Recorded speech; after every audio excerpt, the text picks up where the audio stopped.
Good morning বন্ধুরা। আজ 6 জানুয়ারি। আজকে বেরিয়ে পড়লাম 7 পয়েন্টের উদ্দেশ্যে। এখন রিসোর্টে যাব। রিসোর্টে গেস্ট রেডি হয়ে আছে, একটু লেট হয়ে গেছে আমার। আর আজকে একটু কুয়াশাটা বেশি পড়েছে, তো চলো রিসোর্টে যাই। ওনারা রেডি হয়ে আছে, লেট হয়ে যাচ্ছে তো। আজকে 7 পয়েন্ট যাব। প্রথমে ঝালংয়ে যাব, দাঁড়াবো। ওখান থেকে হাইডেল পয়েন্ট যাব, ওখান থেকে অ্যাপেল স্টোন, একটা ফেমাস হোটেল যেটা অ্যাপেল স্টোন, ঝালং আর বিন্দুর মাঝামাঝি পড়ে সেটা।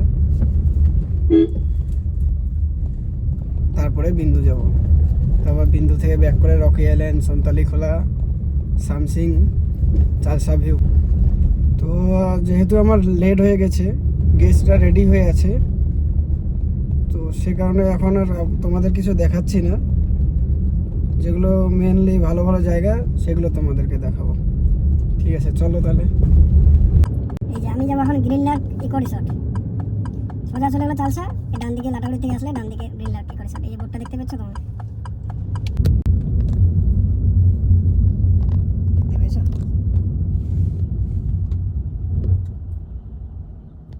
সকাল সকাল দুটো ময়ূর।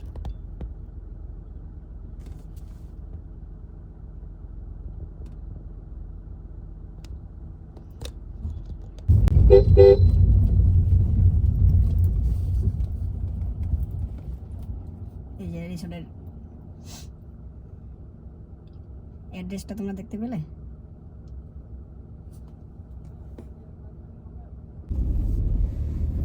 রিসোর্টটা খুব সুন্দর।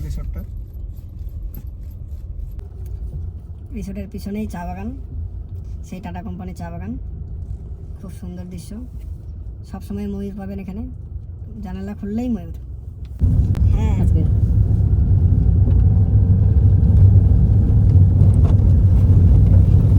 এইটুকু রাস্তা না বহুত খারাপ। মঙ্গলবাড়ি হাট।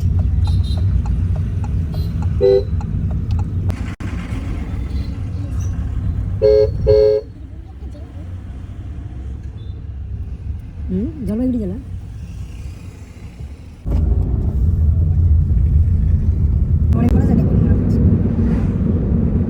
ডান দিকেটা বলুন।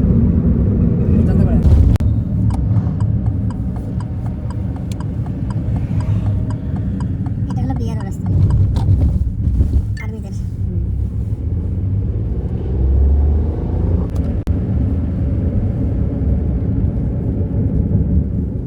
আপনারা যে কাঞ্চনকোনা আসছিলেন, এই কাঞ্চনকোনা এই দিকে আলিপুরদুয়ার যায়। সেটা জানে কখন ট্রেন আসবে? এটা চাপড়ামারি বাস টাওয়ার যায়। ভিতরে ইয়ে আছে বাংলো, বুকিং করতে পারেন থাকার জন্য। ফরেস্ট গভর্নমেন্ট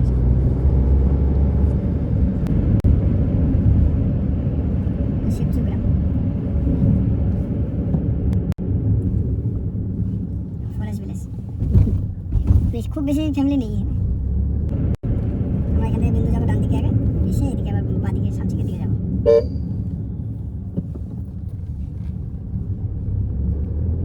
বিন্দু আছে এটা, এদিকে এসে আবার এদিকে সামসিক। সামানটা দেখতে পাচ্ছেন? ওটা ভুটান। আর এগুলো সব রাবার গাছ। রাবার গাছ এগুলো, এই ডান দিকেও আছে। এই যে রাবার গাছ সামনে। এইগুলো কফি গার্ডেন, বাদিকে যে বড় বড় পাতা, কফি গাছ বাদিকে।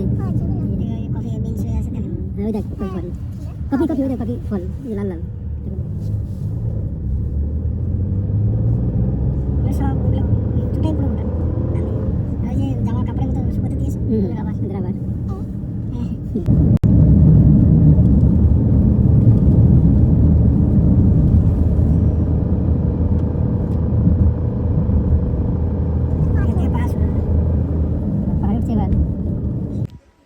এটা হলো ঝালং ভিউ পয়েন্ট।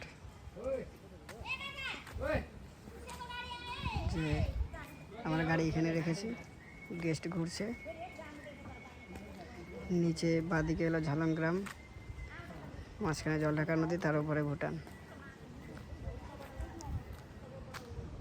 এগুলো সব ভুটানের ঘরবাড়ি সব দেখা যাচ্ছে। ভুটানের গাড়ি চলছে। এই পুরো বিন্দু চলে যাবো আমরা।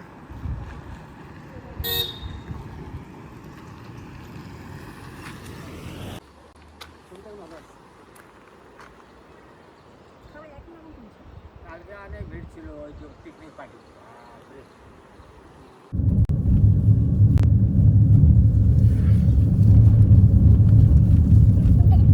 ঝালন গ্রাম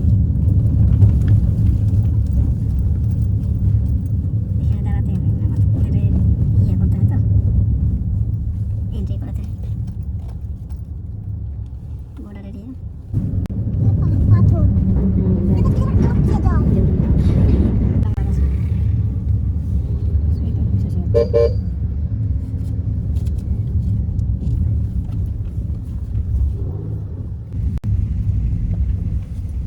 ঝর্ণা দেখা হলো।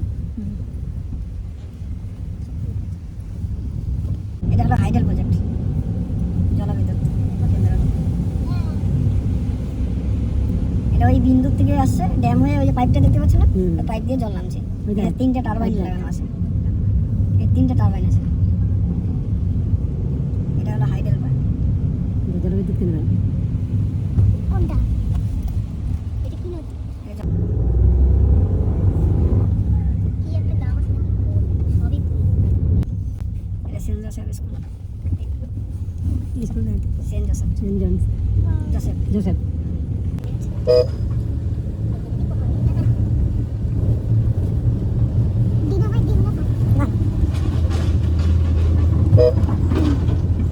এই যে আমার গাড়ি, আমি বিন্দু চলে আসছি।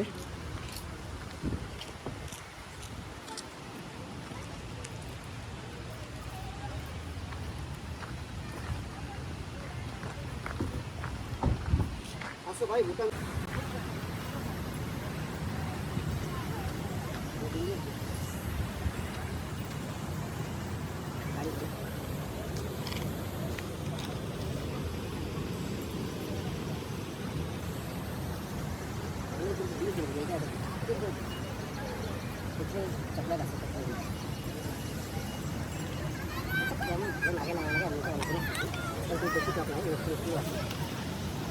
বন্ধুরা, এটা হলো অ্যাপেল স্টোন, সে ফেমাস জায়গা। খাওয়া দাওয়া দারুণ, অসাধারণ এখানকার। আর এখানকার দাদার যা ব্যবহার, মানে ধারণা করা যায় না। খুব সুন্দর জায়গা। এটা অ্যাপেল স্টোন হওয়ার নাম হওয়ার কারণটা হলো এই যে পাথরটা দেখতে পাচ্ছ তোমরা, এটা অ্যাপেলের মতো শেপ বলে এটাকে অ্যাপেল স্টোন দেখতে পাচ্ছ। এই যে অ্যাপেল, এই পাথরটা অ্যাপেলের মতো শেপ বলে এটাকে অ্যাপেল স্টোন বলে।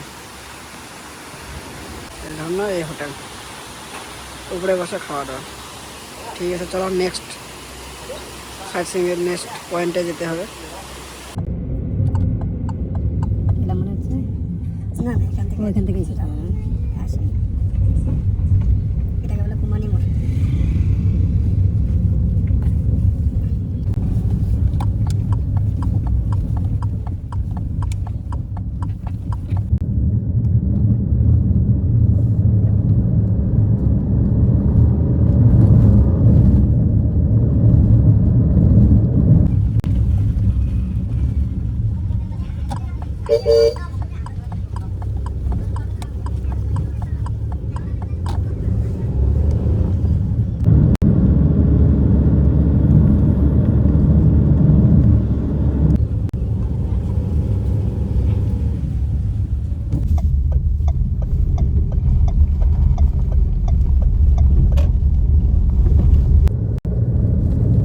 এটা দিয়ে লোকেলেন ওদিকে এসে গিয়ে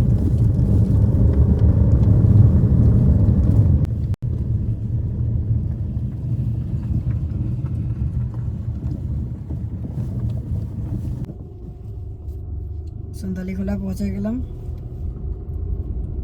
এখানে গেস্টদেরকে পাঠিয়ে দিলাম, ওনারা 4টা পয়েন্ট গেল। নেওড়া ড্যাম, তারপর সন্তালিখোলা হ্যাঙ্গিং ব্রিজ,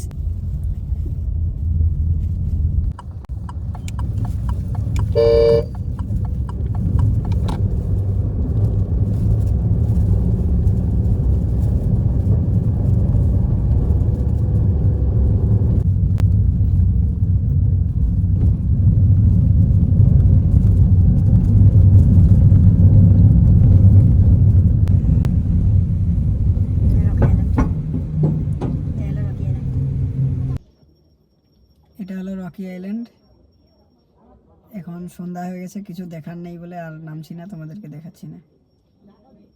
তো সন্তালিখোলাতে একটু লেট হয়ে গেল বলে রক আইল্যান্ড আসারও একটু লেট হয়ে গেল। ঠিক আছে, এইটা একদম সেটার মতো ওই যে তো ঠিক আছে, আজকের মতো এখানেই আমি গেস্ট রিসোর্টে নামিয়ে দিয়ে বেরিয়ে পড়লাম এখন। তো আজকের মতো এখানেই ট্রিপ শেষ, দেখা যাক কালকে কি হয়। ঠিক আছে, টাটা, বাই বাই।